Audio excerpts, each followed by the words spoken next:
Philadelphia Eagles team. A lot of moving parts in the NFC East. And I'm looking ahead at the schedule that we have to play here. And I'm looking at the moves that we have made. And albeit these moves are all calculated, in my opinion, I think Howie Roseman and this organization and the front office here have made these moves for a reason. But we can't go into the season thinking that this team is going to play the exact same way it did last season. You lost too many talented players. Losing Josh Sweat, Milton Williams, Darius Slay, and Chauncey Gardner-Johnson, you don't go into a season thinking that you could pick up where you left off. You obviously think you're going to take a step back. And now you're going to rely on a lot of players who have a lot of youth. Yeah, Jalen Carter, we know is a stud. Zach Bond, we look to believe he knows he's a stud. Reed Blankenship, a stud. Quinyon and Cooper, studs, 100%. But think about the snaps that have to be replaced now that Josh Sweat and Milton Williams are gone. And now that Darius Slay is gone. We anticipate Nolan Smith taking on a majority of snaps at edge. Jalex Hunt taking on a majority of snaps at edge now that we lost Brandon Graham and Josh Sweat. Milton Williams is gone. You replace him with Moro Ajomo, essentially, and Jordan Davis. And then on the back end, Darius Slay is gone, and you basically are going to replace him with virtually Keely Ringo at the moment. And then at safety, Chauncey Gardner-Johnson is now just a McCullum or Sidney Brown. Now, I get it. Philadelphia has a lot of faith in their youth and the young talent on this roster. And that's what this organization wants to invest in terms of draft capital. But listen, last season, the reason we won as many games as we did, and the reason we won the Super Bowl, the first thing you think of, obviously, was Saquon Barkley, but the second one was this defense. The defense was spectacular. One of the best units in Eagles history, maybe even the best in Eagles history. And you gutted it to save money in order to pay the youngest part of the core, which 100% you would do in Jalen Carter and Jordan Davis. But we can't anticipate that Nolan Smith and Jalex Hunt are going to step up and replace the production of great players in this system in Josh Sweat and Milton Williams. And then you go into a draft potentially going for defensive linemen in the first 2 to 3 rounds to buffer the rotation. I don't think it's the right idea or the smartest idea to say, hey, we're going to pick up where we left off and we're going to play elite football on defense once again. Be the number one defense in all of football. I don't think that's happening, especially when you consider some of the quarterbacks that we have to play and some of the teams that we're going to have to go up against. Listen to this, okay? On the road, Philadelphia is going to have to go on the road to Tampa Bay, Green Bay, Kansas City, the Chargers, the Vikings, and the Buffalo Bills. That's just on the road. Not to mention the Giants, the Cowboys, and the Commanders, who are also in the NFC title game. And then at home, you're hosting teams like Detroit, the Broncos, who are sneaky good, the Rams, who are really damn good. I think the second best team in the NFC. The Raiders, who stink. And then you got the Bears, who, again, can be sneaky good. Caleb, Ben Johnson, the talent on that team, it's there. So it's not an easy schedule that Philadelphia is going up here. And you're replacing the number one defense with a lot of youth and a lot of prospects and a lot of hope. Will this defense be elite? That's the question that I'm posing here on this episode of the Riding the Bench Eagles podcast. And with that, I'm Asif Badi, your host. And like you, I'm a Birds fan who talks about the Birds, only the Birds, and nothing but the Philadelphia Eagles. Do us a favor here and help us grow this channel organically by shooting this video a thumbs up, commenting your thoughts in the comment section below, and subscribing to this channel so that I can get out to as many Eagle fans out there on the World Wide Web as much as possible. If you're on audio, check us out on Apple Podcasts and Spotify and leave us a 5-star review because it doesn't cost you a damn thing. And here, in today's world, saving money is a good idea. And if you want to be entertained, you want to do so for free. So subscribe to the channel, and it'll really make me a happy camper. We appreciate your support. This defense will be a top 10 unit. It ain't going to be number 1. Ain't no way in hell. Too much talent has been gutted. Too much reliance on youth. And again, as much as I respect Vic Fangio, Clint Hurt, Bobby King, Christian Parker, as much as I respect those guys, you're asking them to do a hell of a lot to get every single position on this team who is basically under the age of 25 outside of Zach Bond.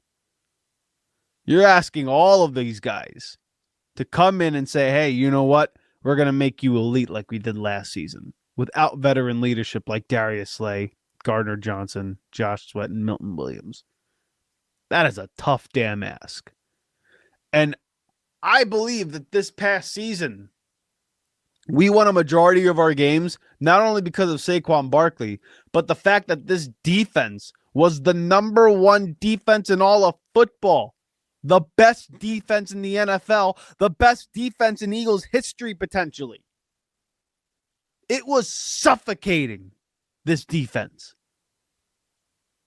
And now you're rolling into a season. Yes, a majority of the core is intact. But boy, oh boy, it is tough to sit here. And again, I am somebody who's pushing for the notion that this is all planned. That they have done this for a reason. I will not sit here and say that I expect this defense to be elite and to be the best in football once again. Top 10, you might sell me on it, just on youth, potential, and some of the guys' pedigree here. But man, oh man, you're going up against quarterbacks like Baker Mayfield, the Muffin Man, who's one of my favorites in the NFL. The Green Bay Packers and Jordan Love. Patrick Mahomes, who's still an all-time great no matter what we did to him in the Super Bowl. You got the Chargers with Justin Herbert and Jim Harbaugh. Again, ultra-talented quarterback. And I know people sit out there and say, yeah, I don't think Justin Herbert's all that. I get it.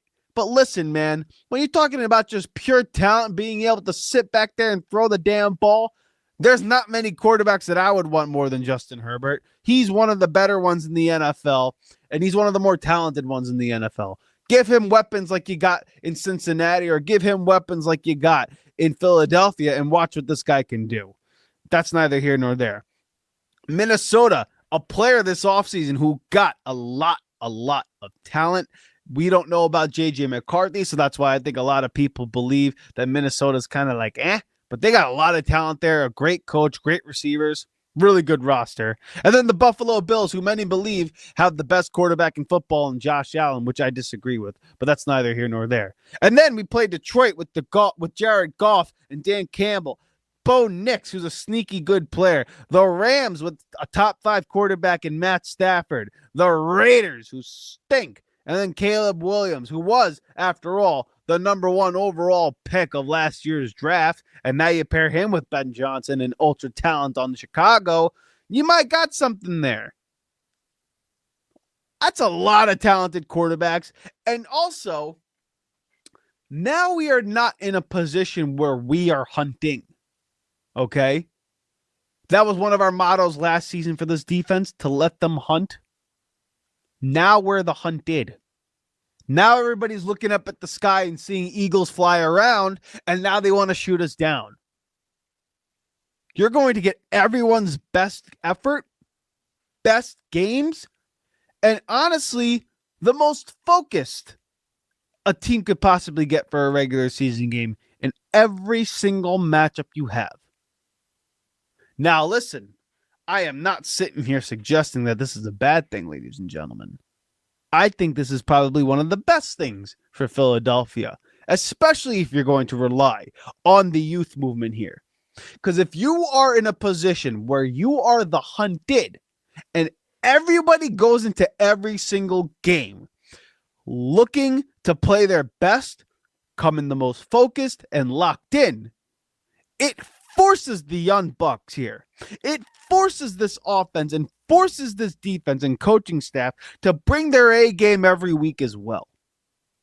And then you go into a playoff series, not a playoff series like it's like the NBA, into a playoff game in January. And you are already battle tested. That's what you got going on here in the National Football League, and that's what you got going on here with the Philadelphia Eagles. This team has all the makings to be elite.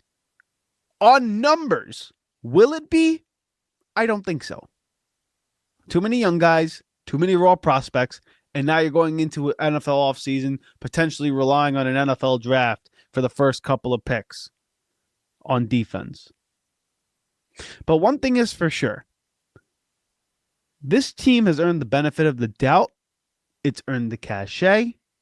It's earned the reputation to sit back and relax and let the chips fall where they fall.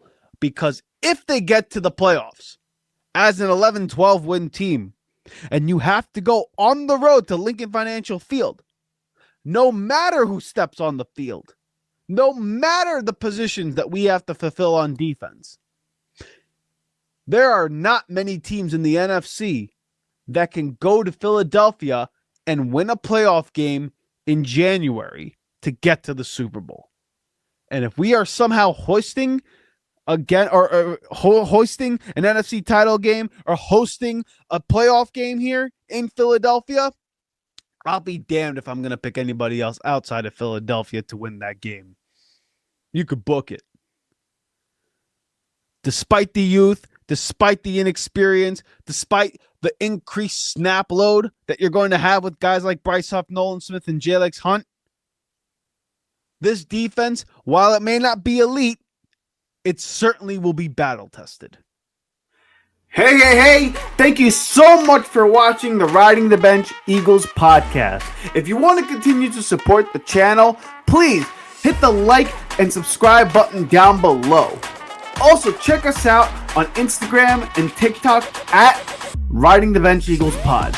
We're also on Apple Podcasts, Spotify, iHeartRadio, you name it, we're on there.